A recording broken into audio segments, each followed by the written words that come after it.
Right. Continue I now upon this era chit chat. Um, God, there's this happens a lot. I've got so many things going on in my head, and I venture through a load of them, and then I think I need to make a video, and I start, and I go, boop, and they've all gone. um, and I literally think, was I just aimlessly thinking? I don't know. But it's kind of like I keep saying, this is the thing that just fucking keeps happening out of the blue sometimes, and I'm not as hard hit by it. I did sort of realise that I was still in my room at like 11 or whatever, and I hadn't even had breakfast, and that was like, oh my god, day. I thought it was still about 9:15. It just felt like morning. Felt fairly early in the morning. Do you know what I mean? Still sort of before mid morning anyway. And it's nearly lunchtime. You haven't eaten, so now I've eaten. And I wasn't too trepidatious. And I don't know what my plans are. I think sometimes you make plans, and you just, I used to run a course on fucking goal setting years and years ago, and there is quite a bit of work around setting reasonable goals, practicable goals.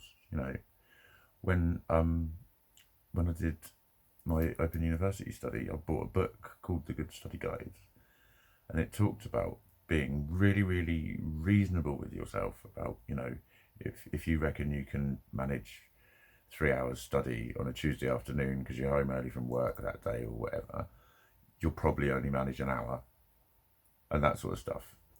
And then you got a total for the weekend, and then it said cut that in half. Cut that in half.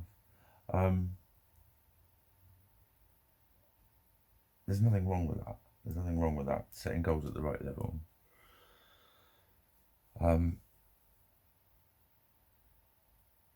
But it also talked about, talking about your goals and discussing them. But then I've also heard, since I ran that course, people saying, we actually don't tell people your goals. Because you're much less likely to achieve them. And that's actually why there's certain things I won't talk about on here.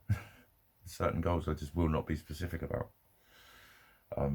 It's often what I refer to as, some other thing that I need to do. That sort of shit. I don't want to, but I want to because I want to live my dream. But that's the only bit of my passion that hasn't died at the moment, is how much I want, what vision I've got.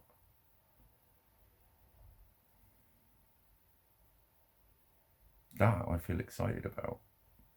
That I feel passionate about. That I can feel grateful for and do all of that law of attraction stuff. But I don't know. I don't fucking know. I don't fucking know. What I do know is that to so many people, they would just go, you what? This, that, and that. Why don't you just. And therein lies their misunderstanding. And it's such a simple misunderstanding of the fact that there is that thing there that can reconnect with that part of you that says, keep calm and carry on, or whichever other fucking fucking manufactured phrase that works for you lot. Evidently, it works for you because you all believe very strongly in it, and you all believe it's what's wrong with me.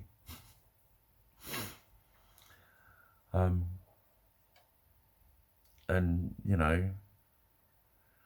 that is part of that constant judgment that's going on. Even when I'm experiencing my fucking symptoms, it's relentless. It's relentless.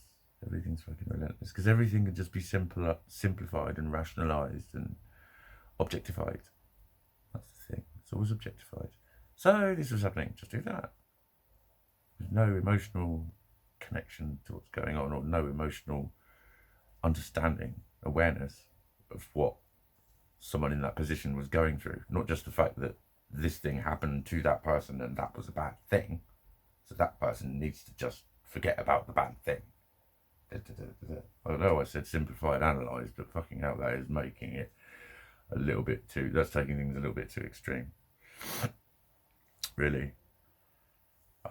That was weird. I almost sucked my thumb then.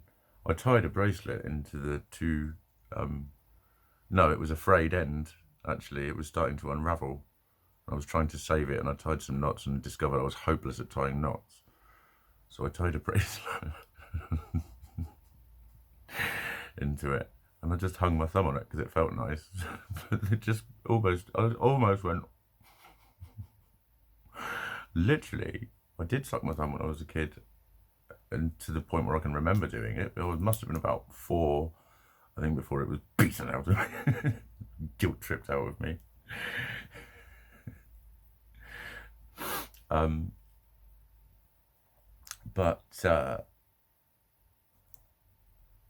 Yeah, why did I nearly suck my thumb? I don't know. Regressional childhood fucking experiences. Go on, psychologists, you can have a field day with that one.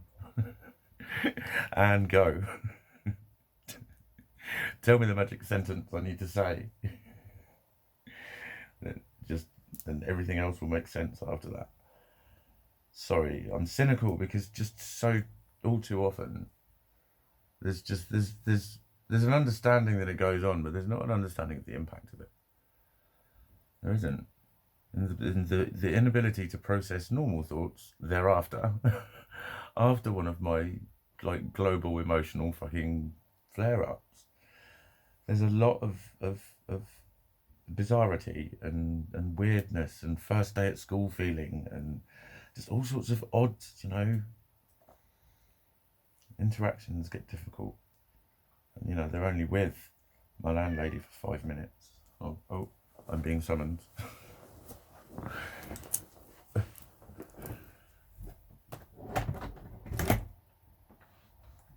Hello.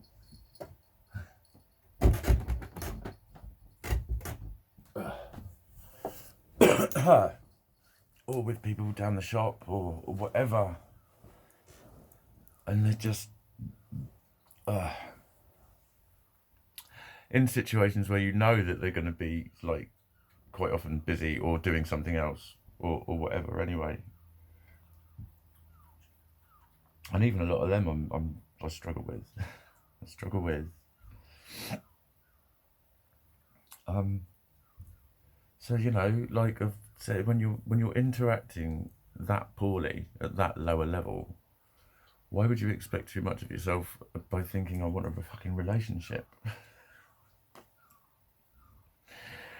Or why would you be confident about making new friends and stuff when you know how sort of bad-tempered and bitter you can seem? How all this can just seem like bitterness. Oh, you don't need that negativity around you, man. And they don't know you that well. You're easily switch offable because they don't know you that well. That's what's shit, you know? And trying to make those changes and trying to actually just physically be around in areas where they can happen are fucking horrendously fucking difficult. And it's not about my attitude towards it. It really isn't. It really isn't. But it feels like, I'm trying not to be judgmental, it feels like that's how it's interpreted. And, you know, how it's interpreted means a lot more than people give it credit for. How we are interpreted to others matters a lot more to us than we give it credit for. That's why we're always walking around telling each other, oh, who cares what people think? Because we're all in fucking denial about it, because we all care massively what people think, because what people think leads to how people treat us. That is why we care what people think. I have finally answered your question. It's that simple. It's that simple. It governs almost entirely how they treat you.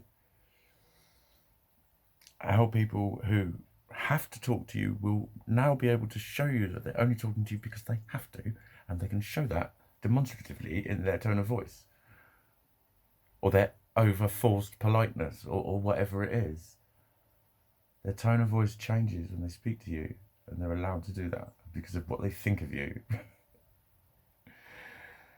And it's just you know, you get shut out a lot more of things, or you're not able to comment, and it's a snowball. It is a snowball. I'm really not very socially acceptable.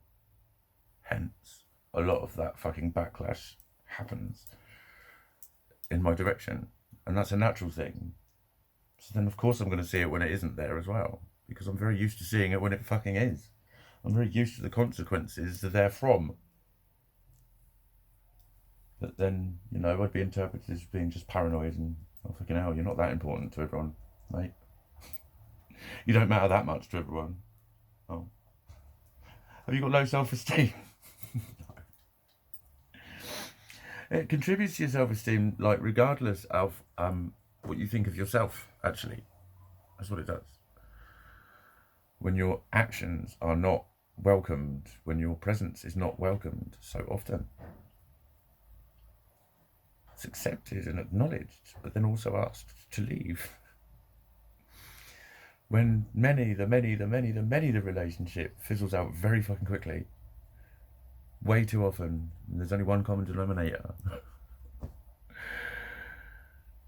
You know, there's just vast years of experience of that level of not fitting in, and the consequences of that. How you then get treated, how you then get listened to, how you then get interpreted, how you then get interacted with less and less. And then you're told that you're just being needy if you want people around you, because that's what society tells you, that you're just being needy, just being selfish, needy. And this is not, it becomes much deeper than just wanting to be liked. It's a lot, much deeper than that, but yet it will just always come across as, oh, I just want to be liked. I want to be loved by everyone.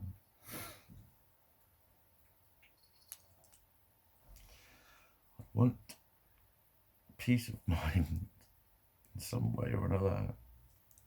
And it's very fucking hard to find, and it's very hard to exist normally with all the fucking racket going on up here that affects this, my ability to do this, and this, and this, and this. But not this. Right, Fluffton. Flufftonshton Pershville. What, mate? I might just fucking snoozle up with him for a bit. He always appreciates some attention, don't you, mate? My plans, I have none. I'm just getting this shit off my chest, because it'll just it's riding it. It's riding it. That's what you do. You ride it. That's what you have to do. You can't just make it go away. If you can, then you don't need to be here.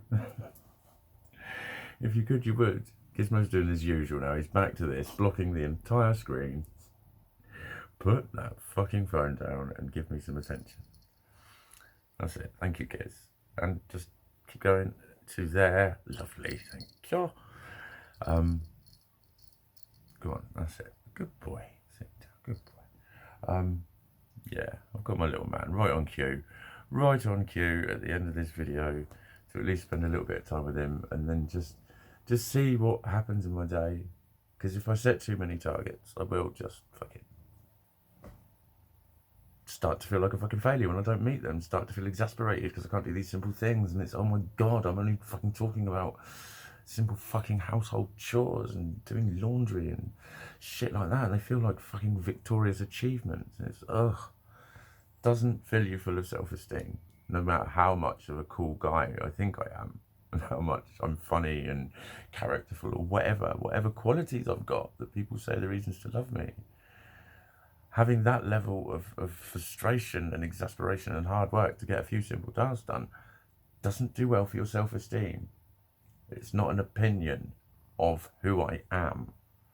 It is the result of trying to affect myself within my world around me. That is hard fucking work.